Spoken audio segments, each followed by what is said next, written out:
Yodi, Yodi, what's up, Yodi? Yo, this is Chad from Faygoluvers. How you doing?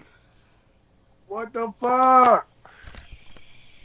Yeah. How are you? I'm pretty good, man. How about yourself? Dude, I'm awesome, man. I'm smoking a caviar cone outside of Jurgles. Is it Jurgles? Jurgles in Pittsburgh, or right outside of Pittsburgh in a place called Warrendale. Oh, wow. Yeah, so the tour's been doing pretty good then, huh? Fuck yeah, dude. Like, I couldn't have imagined. I'm a visualization kind of guy. I didn't even visualize it going this good. Hell yeah, man. So you ready? Oh, fuck yeah. Let's do it. All right. Now, let's see here, man. Obviously, the hip-hop game has changed a lot over the years, but what are your current thoughts on the southern hip-hop scene as of today? I think it's probably like getting the second best wind it's ever had since like the Pimp C UGK 3-6 8-ball era. And why is that? I think watching Atlanta's movement over the years has been inspiring, and then just knowing like the culture and scene that we're creating in the South right now between Yellow Wolf and me, Struggle, Alexander King. You know what I'm saying? There's so many of us that are just kind of doing alternative, dirty rock rap and shit. To take it even a step deeper, think about the explosion of people freestyling over the Who Run It beat. Dude, I was fucking 14 years old, 15 years old, bumping fucking Who Run It. 10 years old, 12 years old, bumping the fuck out of Who Run It. Hell yeah, man. And let's dissect Waylon Willie too. Obviously, the album title represents Waylon Jennings and Willie Nelson. Which of those two best represents your personality and why? I think Willie, man. I smoke a lot of weed. Struggle can't smoke weed, but the federal government has put up is anti that at the moment. But I smoke a lot of pot. And listen, man, Willie was a lighthearted dude that had really liberal political beliefs, but very serious undertoned music. If you think about who Willie Nelson was as a person, you know, the braided hair, the bandana, he never talked about it, but everybody knew he was like a fucking pot symbol when it wasn't cool to be a pot symbol. And he stood for all this liberal, like just free hippie shit, but wrote Blue Eyes Crying in the Rain, wrote Don't Let Your Babies Grow Up to Be Cowboys, Always on My Mind.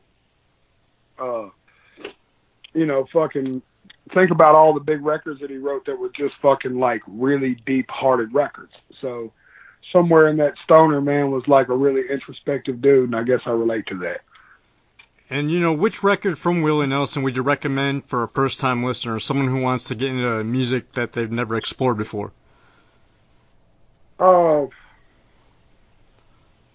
Probably Always on My Mind. I don't know. It depends on what kind of music you like. If you want something up-tempo, I bump On the Road again. But my heroes have always been cowboys is my favorite Willie Nelson song. So all you jugglers out there, that's Jelly Roll's favorite song, so definitely look that up. That's it. My favorite Willie record, dude. It was a good Willie record, man. Willie wrote some really dope shit.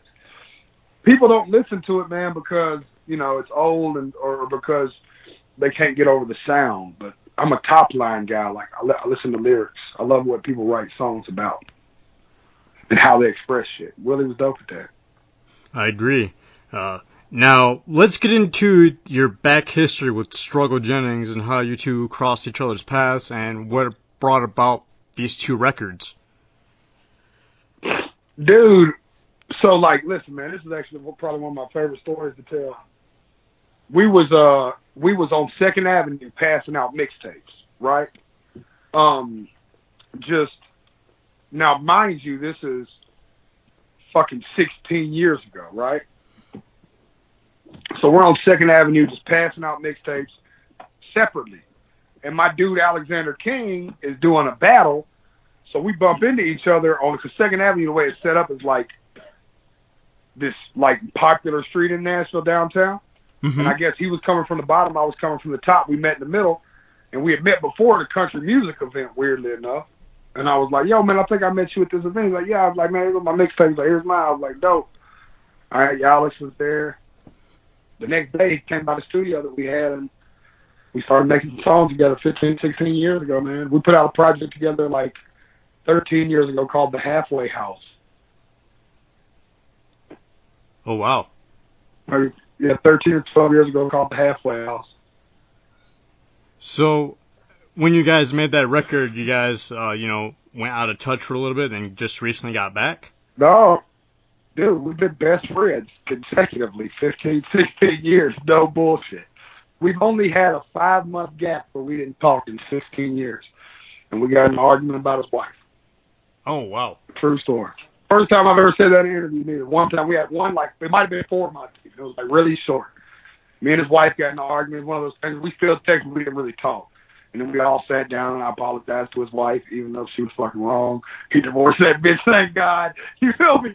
But no, like, we've really been, dude, I could bore you with Jelly and Struggle stories, dude. We've really been best friends for fucking 15 years.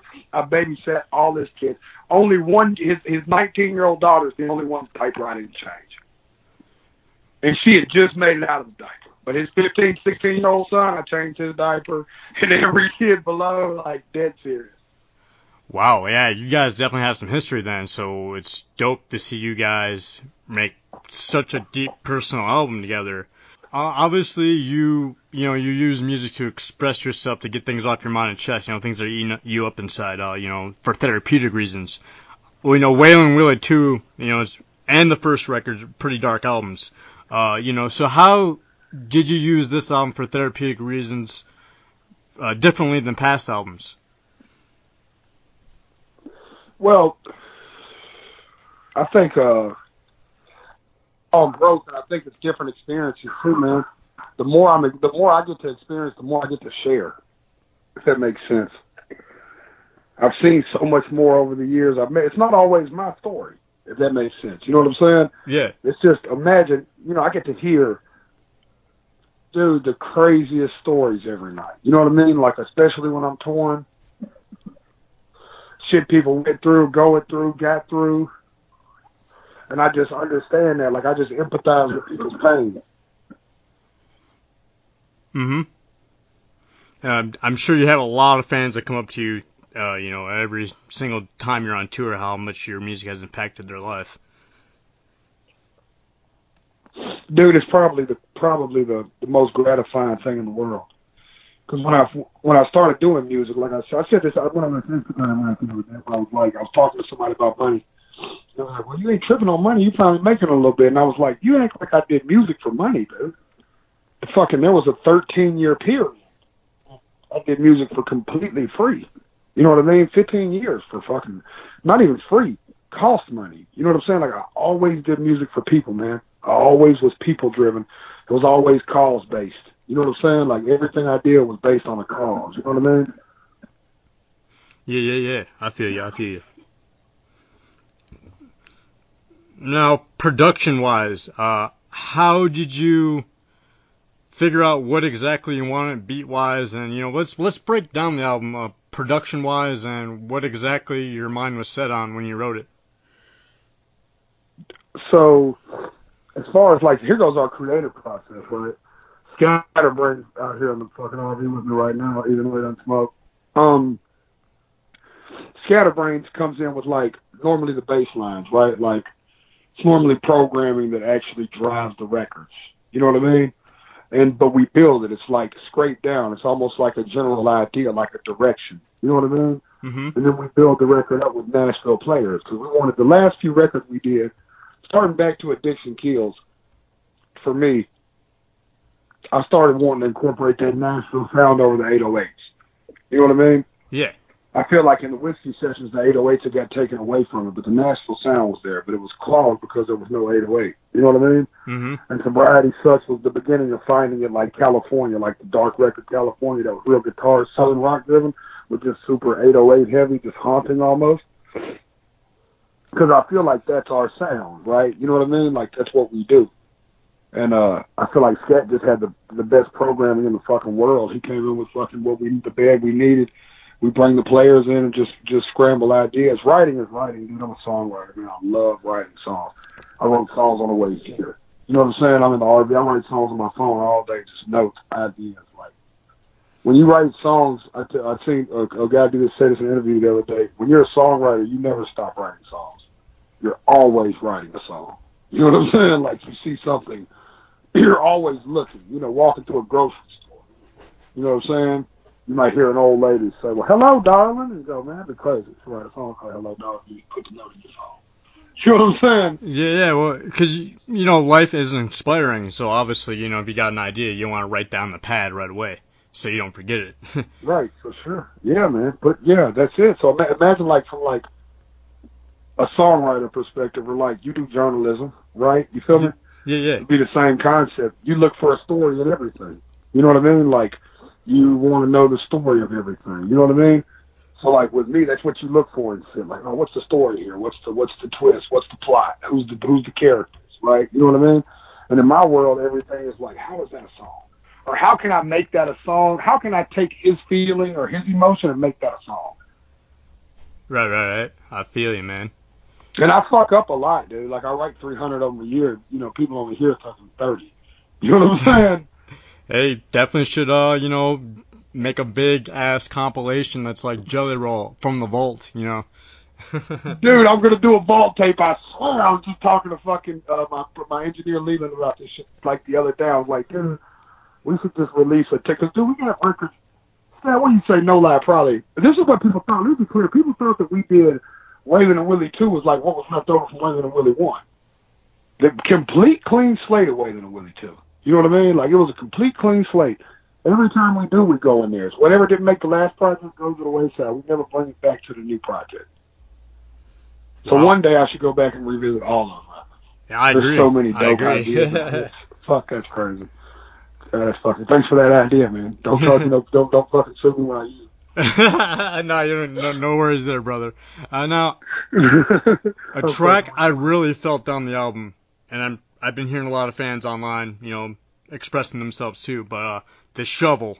Can we dissect that a little further and the true meaning behind the song's concept? Dude, I think the shovel for us was Struggle's thing was when we got surrounded, or I personally, and I think we all have, when I say we, I speak for everybody I know, has found ourselves around bad people at times, right? You know what I mean? Bad energies. You feel me? Mm-hmm. And those people always bury themselves, and that was Struggle's philosophy. This was a Struggle song, man. I 100% give it to Struggle. The only input I had on the whole song was yo, we got to get cushy on this song. You know what I'm saying? But outside of that, was all the way fucking Struggle. It's what Struggle wanted. The beat, the production of it was fun. As a crew, as a family, we argued about a guitar more than we did anything on the album. It was the one biggest production argument we had on the whole album was the guitar on Show. And how'd that get decided in the end? A rock, paper, scissors match, or just, you guys finally... I think half and half, right? Y'all stripped half the guitar, we stripped half the guitar and kept the other half. I was completely impartial. It's one of the few things that while it was the biggest argument about the shit, what was on the song?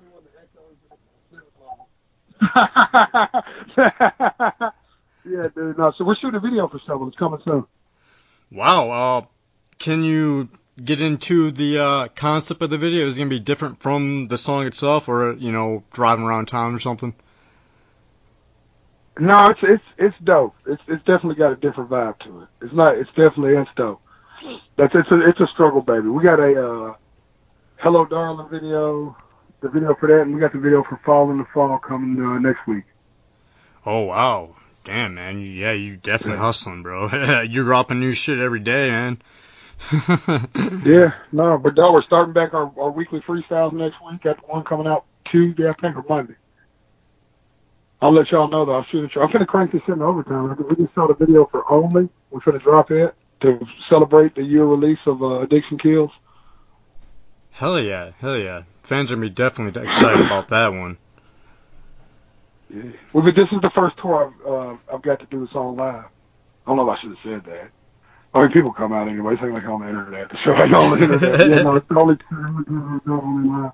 Which is cool for me because it's just different to do a song that never got released with a video because I built my following a lot up with YouTube, if that makes sense. You know what I mean? Yeah, I totally I dropped a lot you. of YouTube shit. Like I've always been busy on YouTube, so when songs like that I never did YouTube with are big, it shows me the power of the new era, the era of streaming too. Yeah, no, I definitely want to dive into the track Young Gun. The track Young Gun is another dope one. You know, can we get into the subject matter behind it and what inspired it? Yeah, man, Struggle was really like wanted to do a rap hook on the record. Like it was adamant to us, but Shovel and Young Gun were like the two that we were like, yo, Struggle was like, we need a hook like this. And when the beat came, when Scatterbrain brought the beat in, I think what I said was, yo, man, we flipped this around. The Scat had the hook part as the verse, so we should flip this around. And Struggle was like, and I was telling Struggle, you should rap like this, because I like it when Struggle does rap hooks, like Death Before Dishonor and fucking Shovel. Like, I love it when Struggle does rap hooks. It's my favorite, right? Yeah. And then when he was doing it, I was like, man, you should do a melody on the front end. And Struggle, we left Struggle alone, man. He just completely came in the studio one day. I was like, I got something for it, man, but I don't want nobody in there when I try to sing it. And I was like, it's all right, dope. I was done. And Struggle went in there and sang that motherfucker. I'll tell you the cool part, I think we're going to drop a remix to it with Mercules. Oh, no shit. That's awesome, man. Wow, yeah. Yeah, Merch the homie. Well, let's get into, you know, you and Mercules' relationship and how you two cross paths, since we're on the subject. Dude, it was just random. Like, I know, like, you know, I love hip-hop, man. I know that we listen to a lot of country music and people know that about me, but I really love hip-hop. I grew up I'm a hip-hop kid at heart. So I love whenever people are rapping, man. I love to watch people rap. It's like one of my favorite things, especially people who still really rap. And that's a rare art form right now, let's be honest. Like today, it's a real rapper. Like the guy that raps, like it's not popular right now. Like being a good rapper is not as popular as it was back in, you know, the day. I like good rappers. You know what I mean? And Mercules is cold, man. I seen all his freestyles, and he had, I don't remember who reached out. Somebody reached out. Somehow we got in touch, man. I think he might have shot me a message or something. I seen he liked how that shit works. Like, we just connected. And I was like, yo, man, shoot. He was like, yo, he hit me with his line, and we FaceTimed each other. And, dude, he's funny, dude. He's like a Canadian me, man. He's like a fucking fat, fly white dude with a fucking, you know, like fucking pretty girlfriend. You know what I'm saying? Like, the fucking raps his ass off and super family dude, but also like been through a lot of shit. You know what I'm saying? Like I totally get him. You know what I'm saying? Yeah. You know, way up there, but like I totally get him. You know what I mean? I think that's how he felt about me. He's like, yo man, I'm totally familiar. He's like, he's a little younger than me, so he's like, yo man, I've been listening to you for like ever. I was like, that's fucking dope. Like he was super cool, man. Like really, he's fun, dude. I'll probably get drunk at FaceTime tonight. He FaceTimes me every time he gets drunk too, but we're on different time zones. Yeah. Faygoluvers has Mercules back for life, man. We actually nominated him for a Breakout Artist of the Year award, so it's pretty cool. Yeah, dude, we definitely had that news back. Faygoluvers has been fucking with me from day one. Yeah, man. I mean, shit, dude. You drop non-stop classics all day, bro. Like, for real. I'm not just talking up the tree. I'm being serious. No, dude, I thank y'all for that, bro. Like, that's to me more than y'all know. Like, as soon as they hit me, I was like, fuck yeah, Faygoluvers. Whenever they sent somebody out for the Kansas for the ride with them, I was like, yeah, fucking now. No problem. Like, I was like, yo, I hit my tour manager, like, yo, man, treat this photographer like he's with us. You know what I'm saying? Like, period. No, we appreciate the love back, dude, for real, you know. And, you know, we can get back into the album, dissect it a little bit more. No, I'm into it. My fault. I'm just high. You're good, man. You're totally cool. Fall in the Fall. You know, where were you? My favorite song. Yeah. Where exactly were you when you first wrote his lyrics? Yo, so the wife and I was coming down from Gatlinburg, and my wife's from Nevada. She was born in Texas but raised on the West Coast. So she grew up in the desert, you know. I remember the first time that we drove through the middle of America, how fascinating. It's not like fascinating like she'd never seen a tree, but, you know, it was different for her. You know what I mean? And I told her this. She's like, we just don't have woods like that. And I was like, no, you live in the desert. I get it. That's how I felt about the rocks and fucking just being in the desert. You know what I'm saying? Like, it was nuts. Yeah. And we were driving through Gatlinburg through the mountains, man. I was explode, and it was fall. And I was like, listen, man, now this is when it gets pretty. You know, I'm sorting how the leaves are. Fast forward a couple months, we go back up there, and she was like, all the leaves are gone. I was like, yeah, they only fall in the fall. You know what I'm saying? And I thought about that, and I was like, kind of like life, right? Like, no matter what you're going through, the shit only falls in the fall. You know what I'm saying? Like, fuck it, like, it's got to stop eventually. You know what I'm saying? It's got to die and grow again. At some point in time, everything must bottom out and go back up. You know what I'm saying? And I don't know, dude. I went home and fucking was stoned and wrote it. Said I'm still, dude. I tell you what, it's one of the only songs I've ever wrote at the house. How about that? Oh wow, yeah. Was it like at night, like when right when you got home? Yeah, I don't know. It might have been a few days later, man. Like I said, I keep notes on my phone. I just obsess over them. I don't know, dude. If I expressed it to you, you might think I'm a weirdo. Nobody's ever asked me about my creative process, but I just have this thing where, like, I obsess of things. I think of things and how to express them. Like, I don't know if that makes sense, like killing me. You know what I'm saying? Like, as simple of a song it was, I did a lot of thought of, like, how do I express that thought? You know what I'm saying? Like, how do you make that not come off wrong? You know what I mean? So, yeah, I just ride around and play with that shit in my head. I heard a beat, Scat sent me, and I was like, yo, this shit fucking it. Scat came with the, baby, if you love me. It's like, oh, shit. Baby, who gonna catch you when you fall? Because I've been playing with that. You know what I mean? Yeah. You got that country flavor going on, definitely. Yeah. You know, that's why. Yeah, that's what I told somebody. That's what I said. They said, you're a country rapper. I said, hold on, man. First of all, dude, I'm a fucking hip-hop kid that grew up on 3-6 Mafia, fucking Chameleonaire, UGK, and fucking ICP. Right? Right. Period. Literally. Kid up. You know what I'm saying? Like, I grew up in the hardcore, like, sing hip-hop scene. You know what I mean? If I'm going to sing, right, I'm from Nashville, Tennessee, though. So if you ask me to sing I'm better than Grace, it would sound country. If that makes sense. But for no other reason but fucking I'm country. You know, but when you talk to me on the phone, you're like, oh, I get it. I see what all that, you know, fucking y'all shit you be saying on these songs. You know what I'm saying? I'm like, fuck, that's what we're saying. And I want to dissect another song, too.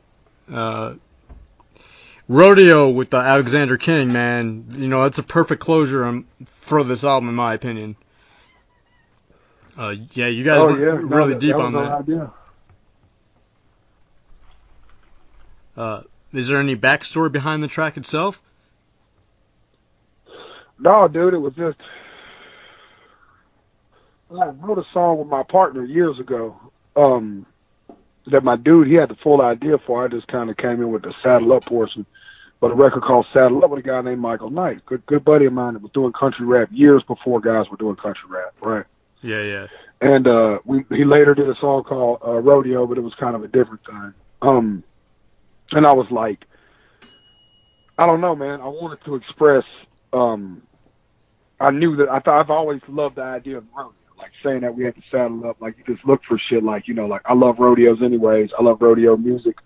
I was like rodeo music to me, like 90s country, 80s country, where people was fucking singing about Cheyenne and fucking, you know what I'm saying, like hard, like heartbreak love rodeo songs. Like I've always dug those, and I know that sounds weird because I compared it to my life as a musician.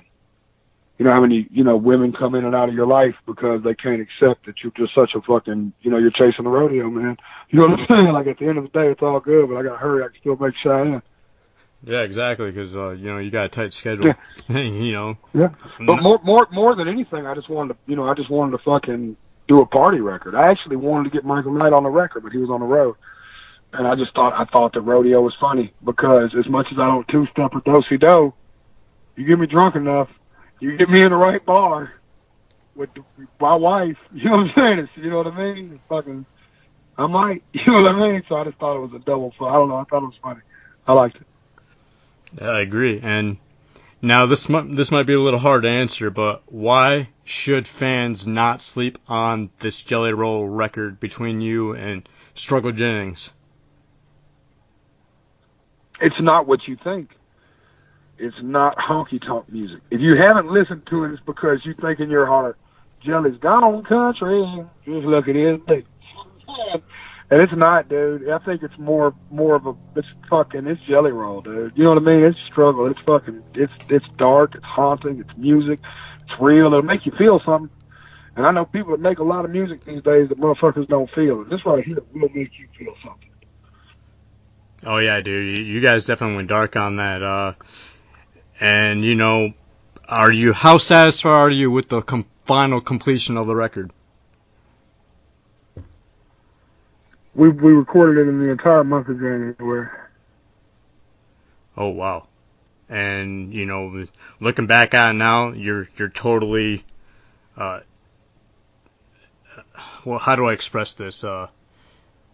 You're totally like what you put in the final product, and you're happy with how it sounds. Dude, I think it's the best sounding record I've ever had. You know, we actually spent more time on the production of this record than anything. Sounds like 30 days isn't a lot of time, but keep in mind we blocked out the studio for nothing but us. When I tell you that, like, 16 hours a day, damn near, 5 to 6 days a week, one of us two, if not both of us at the same time, with one of the producers or one of the players or the engineer was in there every day, dude. Like, obsessed. You know what I'm saying? Like, fucking obsessed. Like, 23 bottles of Casamigo. You know what I'm saying? Like, pretty much you had your really pillows and blankets up in there, ready to go for the next day. Yeah, well, Waylon Willie did good, right? The first one did, and I was like, yo, man, why don't we just block out the studio for the month of January and see what we can get done? And then do Waylon Willie 2 and then tour it in the fall, because this is my best friend of 15 years. Who wouldn't want to tour? It's the coolest tour ever. And, dude, I've toured with, like, heroes of mine. I toured with Piper's Hill. I've toured with ICP. I've toured with Twisted. You know what I mean? Like, once I tour with Tech and I'm existence, and I believe it's going to happen soon, when I get that Tech tour, I will tour as an underground rapper everybody I ever really wanted to tour with. You know what I'm saying? And now I'm touring with my best friend, dude. I toured with him. You know what I'm saying? Like, dude, now I'm touring with, like, my dude's getting married in 10 days, 9 days, right? 9 or 10 days. It's like 10 days, right? It's like, I don't know, 13. So it's like 10 days from today, I'm going to be his best man at his wedding. You know what I mean? This is awesome, you know. Oh, wow. And we're in the middle of a successful tour.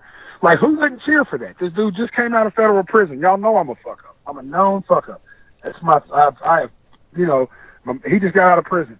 We're second chance people. When I look at my tour crew, I realize that very few of us are not second chance people, right? You know what I mean?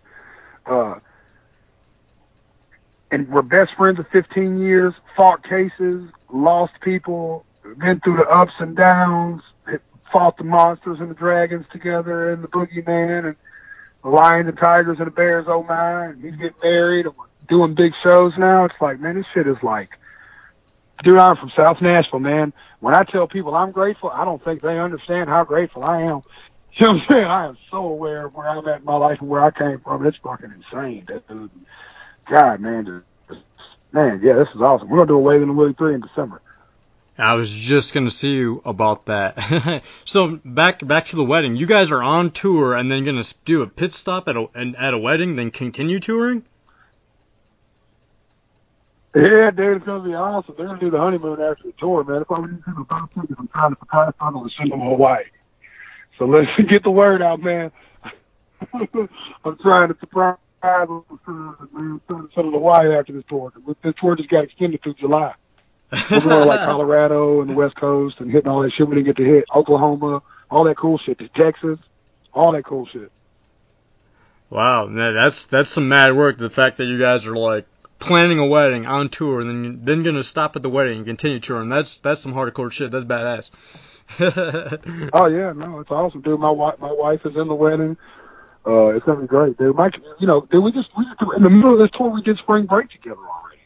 Listen, so we left. The tour opened in Louisville and then Indianapolis. That's why we've been doing weekends so the kids get out of school, right?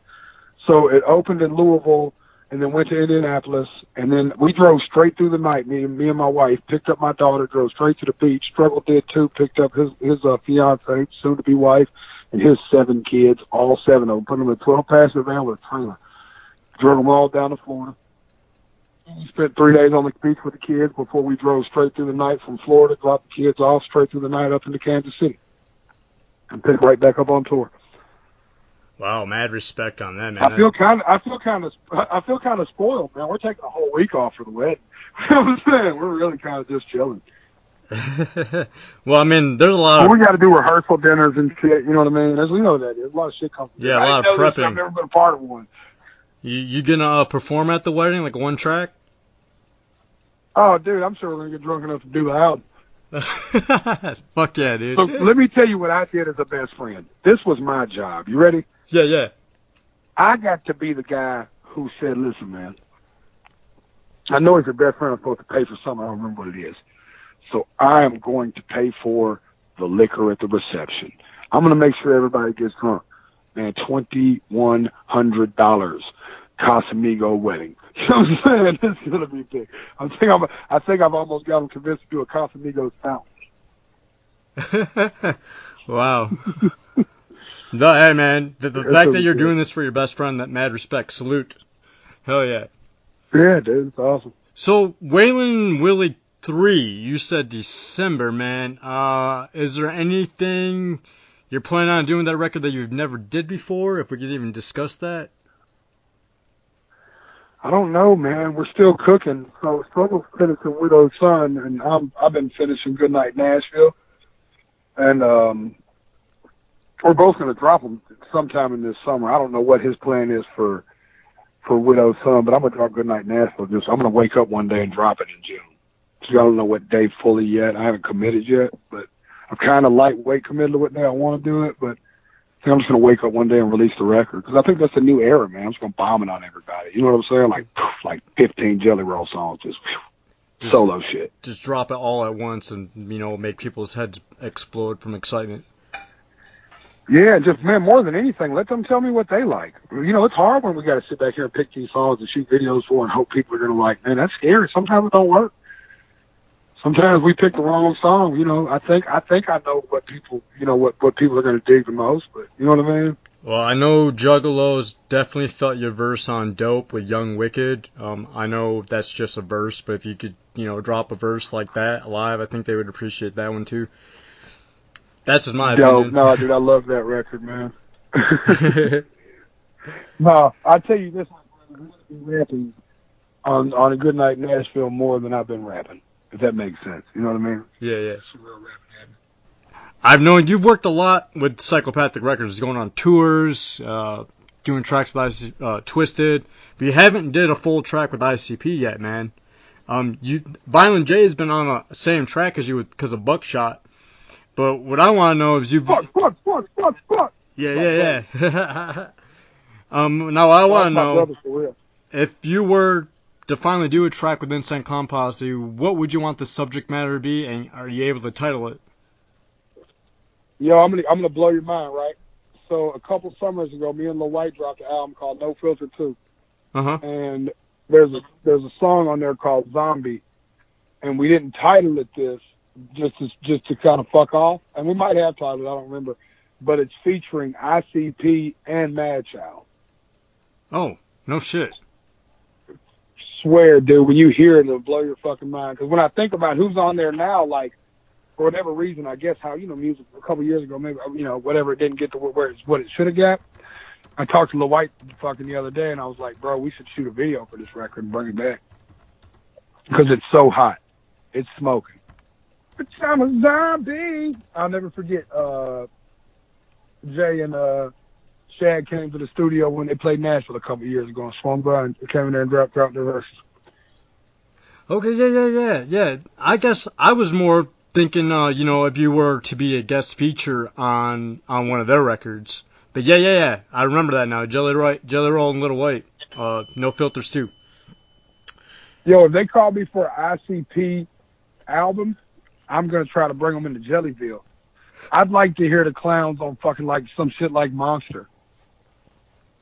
Yeah, definitely. And there's a monster inside of me. You know what I'm saying? Like fucking like, get them into that kind of fucking theatrical shit, man. That's what I'd like to do with fucking ICP. And if you, Kid Rock and Yellow Wolf, were to do an EP together, what would you call it?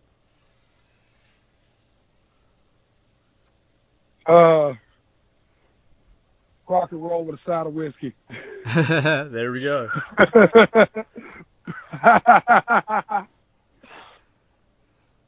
Yeah, whiskey with a side of rock and roll. That's awesome. It's a good question, dude. Fuck yeah. Thank you for making me think today. That's cool. Well, I know you and Yellow Wolf cross paths quite a lot. So I mean, you, Kid Rock, and him. That's my buddy, man. Yeah. Any behind the scenes stories you'd like to share about Yellow Wolf? Yeah, man. No, dude, he's awesome. I could bore you with Yellow Wolf stories, especially after the Trial by Fire tour. But he's a really good dude, man. And I love his shot. I love fucking what he does for Nashville, and like how he like that entire Slim American shit all the way down to the shop being in downtown Nashville. That's a good look for our city, and I'm grateful for that. And I'm grateful for his relationship with Struggle. I met Yellow Wolf through Struggle. I don't know, whenever I got out of jail, 11 years ago. Wow. So yeah, damn, that's some more history between you guys. Yeah, no, that was the homie. Listen, I got the funniest Yellow Wolf story. I'll tell you this one. When I first met him and Killer Mike had a beer chugging contest in Freesound Studio. It was the funniest shit I ever seen. And Killer Mike beat him by a half second, but then we found out that Killer Mike left a little bit of beer in the bottom of his Bud Light. We lit Killer Mike's ass up in there, dude. Killer Mike's funny, by the way, man. He's like literally one of the best humans in the world. Oh yeah, Run the Jewels. Love that shit. Oh yeah, sick as fuck, dog. Oh, but yeah, I mean, outside of his MC shit, like he's fucking by far one of the best rappers from the South. He's from the Outkast era, and trust me, Atlanta was 3 hours from Nashville. I grew up. My sister, when I was 7 years old or 8 years old or some shit, bumped the fuck out of Outkast. Oh yeah. That would be fresh right there. Just chilling out, listening to some dope ass tracks. Oh, fucking right. And I guess I got a few more questions to wrap this up. This is like kind of like my friend. Well, he's more of a Faygoluvers associate, but he might as well be my friend. We haven't met yet, but this is for Roscoe. If you were trapped on an island and all you had with you was bottle of water and a CD Walkman, which album would you have in that CD player if that was the only thing you could listen to? Jim Croce's Greatest Hits. And can we get into that and why that's your answer? Well, okay, I changed my answer now that I've got a double thought. If it wasn't that, it'd be Bob Seger's Greatest Hits. Because he was so all over the place, and by then he had like a double disc of Greatest Hits. You know what I'm saying? So I really get 2 for 1. Jim Croce died too young. So if I get the Bob Seger's collection, you know what I'm saying? I could deal with that. If I was limited to like one artist and one item, I'll take Seger. Because he covered it all. He could deal with every emotion I had while I was on that island. I get sad, he can play me some sad shit. If I needed some hype shit, I could have Hollywood Nights right there on my own beach. You know what I'm saying? Like Bob could take me where I wanted to go, I think, man. Well, there we go, Bob Seger, and no, that's dope, dude. I was like, fuck, I'm scared to tell people what kind of music I listen to. They're going to make fun of me.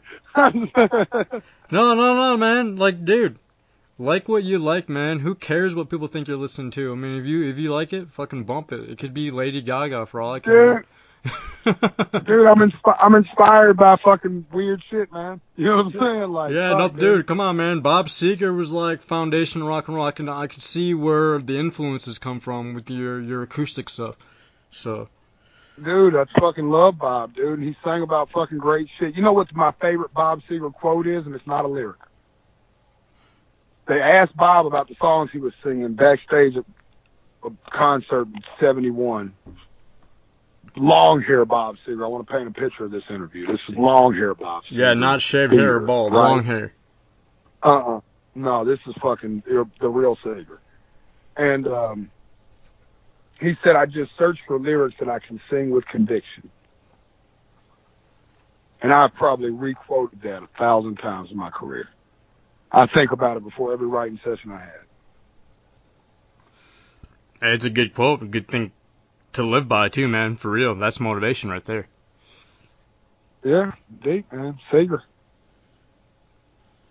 And what do you want to accomplish as a recording artist in the next 10 years? You know, where do you see yourself? Dude, I just want to help a bunch of people buy a farm and put my daughter through college. Yeah, and I just think if I can keep making the kind of music I make, if I can just keep making therapeutic music and just stay in tune with what people are feeling and know what people are going through, you know what I mean? And fuck, I still go through it. I'm no exception to the rule, trust me. I'm a better scumbag than I used to be. I can actually say that for once. I was going to say I'm more of a scumbag than I've ever been, but that's not true. Probably becoming one of the better versions of myself I've ever been. But man, it's been a progress. I mean, it's been a process, man. You know what I'm saying? So yeah, you definitely been keeping pretty busy, you know, and Faygoluvers will always have your back for life because, you know, you showed the Juggalos love. You're always down to represent.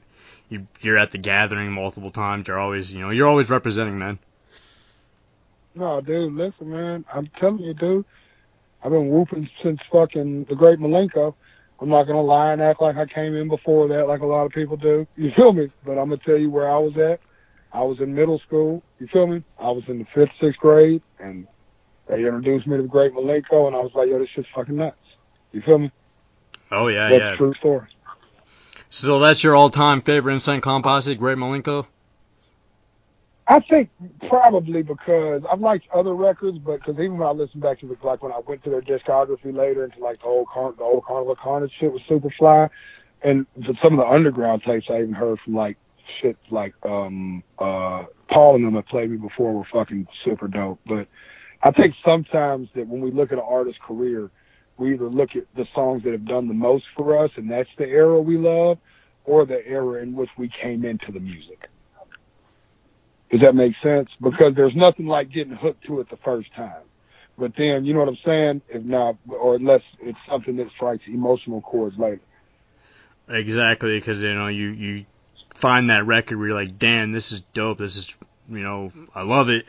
And then you go through the back catalog and it's like, oh, shit, this is even crazier, you know, because you never know. This is even crazier. Yeah, for sure. Exactly. Yeah, so it's nuts. And it's just a different way. It's just where you find people at, man. So. And I still say you should do a duet with a country singer, man. Like a female country singer. Even if she's underground. Dude, we've been working on it actually, man, for probably maybe after Goodnight Nashville. Probably Waylon and Willie 2. I mean Waylon and Willie 3. We Goodnight Nashville is a little more darker rap. You know what I'm saying? But I want to get back to really doing some spitting. But I think later this year we're gonna stab at it. One thing's for sure, brother. I'm gonna make a lot of music, man. I'm fixing to make a lot of. Our off days, I'm in the studio. I was in the studio a couple days last week. I'll be in the studio a couple days. I'll be in the studio most of this week. I'll be in the studio Sunday night, Monday, Tuesday, and Wednesday this week. Wow. Yeah, definitely, man. You're definitely not just like, you know, slacking off, man. You're probably one of the hardest working MCs out there right now, for real.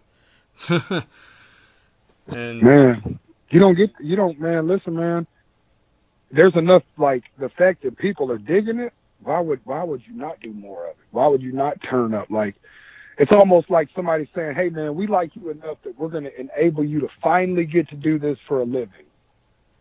Finally, after all these years you've been wanting to do this for a living, Jelly Roll, there's enough of us that are pitching into the pot, because that's how I feel about the people that support me. You know what I'm saying? That you can do this for a living. You know, you can raise your family off doing music. And I feel like I owe it to them to be doing this fucking 120 hours a week. You know what I'm saying? Like, I feel like I owe it to them. You know what I'm saying? Like, fuck, y'all invested in me buying these tickets. Y'all invested grabbing these shirts. I got to show y'all I'm worth the, you know, if you paid me to mow your front grass, you wouldn't just let me sit out there in a lawn chair and smoke fucking weed.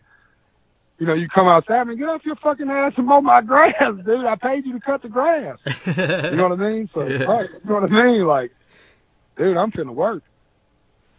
yeah, and that's what I like about you too. You know, at your shows, you don't hide. You come out and talk to the fans, and the fans really appreciate that. So, Oh, dude.